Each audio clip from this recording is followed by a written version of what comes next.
Peah Perek Hey, Mishnah Aleph. So we're in the middle of, in the last Mishnah of the last Perek, we started learning about the laws of, 2 Mishnah ago, we started learning about the laws of leket.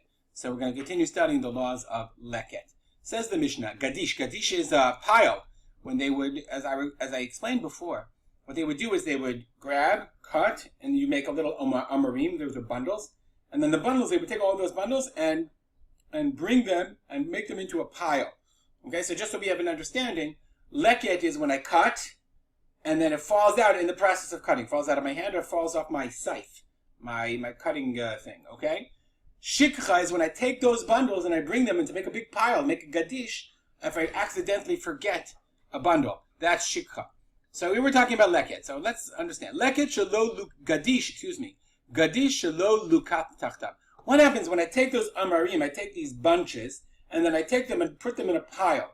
But I take them in a pile, and I put them in a pile where there was still scattered grain around. There was still leket that wasn't collected. Shelo lukat tachtav. So now, under my big pile, I have on the bottom, I have an area where the aniyim were not able to collect yet.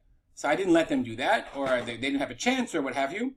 I just decided to make a pile. Kol hanogea ba'aretz harehu she'al aniyim. Anything touching the ground belongs to the aniyim, which is it's a huge amount. It's a huge amount corresponding to the amount of leket, because anything touching the ground is all my amarim, my piles touching the ground.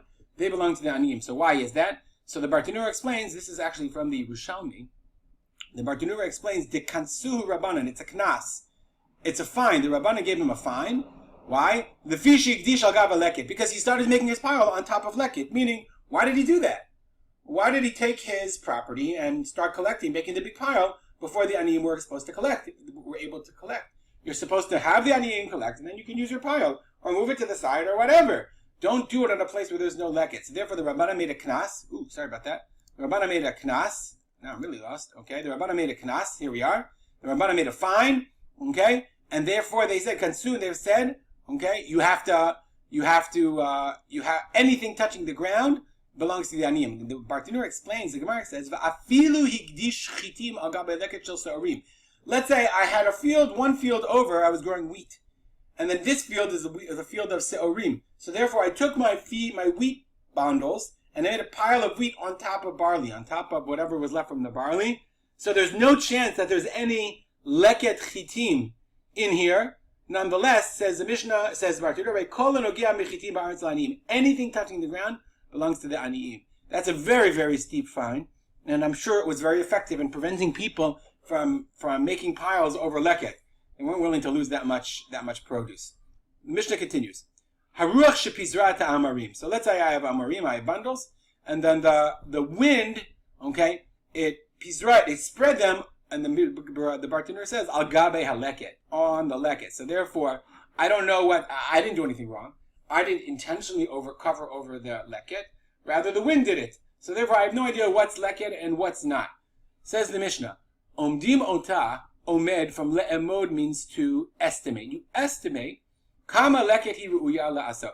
How much leket would this field make? Very reasonable. Meaning, I have a field, I have an area, I have a certain amount, okay? And you say, evaluate exactly how much leket would this field have produced. And you give that to other aniyim, meaning we don't fine you in this case. The wind was the thing that the wind spread the produce over the leket. So, therefore, you just evaluate. It makes very, very much sense.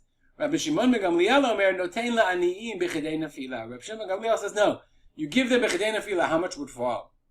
Now, it seems very unusual, because it seems here that omdim, isn't that exactly what you're estimating? You're estimating how much would fall, how much leket it would have been. So what's the machloket between Rabbi Shimon ben Gamliel and the Tanakama? So the Bartanura explains, K'dei nefila, K'dei shiur regil, okay, lipol b'sha'at katzira, how much would normally fall? Hashem arba kabin the kur zera. 4 kabin to a kur is 1/45th. Take my word for this. You can look in Kahati. 1/45th. Okay, a kur is lamed sa'in, or 4 sa'in. So if you do the math, okay, it's 1/45th. So the Vilna Gaon explains, I saw Makati, the Vilna Gaon explains that the machloket between Tanakama and Rabbi Shimon Gamliel is, Tanakama says it's subjective. Omdim ota kam ota. You evaluate that specific field.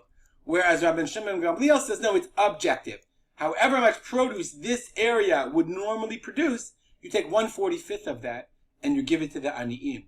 So therefore, is it subjective? Or Rabbi Shimon Gamliel says, no, it's an objective amount based on the produce that this field should produce, whether it does produce it or not. If you think it's an interesting question, as always, we ask ourselves, if we have a machloket, being Tanna Kama says, you evaluate, and Rabbi Shimon Gamliel says it's objective, it's not that field, which one is more obvious and which one is more interesting? It seems to me, when I think about it, the Tanna Kama seems more reasonable. So we'd have to understand, why does Rabbi Shimon Gamliel feel that you would just take 1/45? What if it was a weak field? What if it was a more productive field? It's a very interesting question, which I'll leave you to consider. If you have any comments or questions, you can email me at rspolter@gmail.com. I want to dedicate this learning to the memory of my father, Harav Simcha ben Yitzchak Kalman.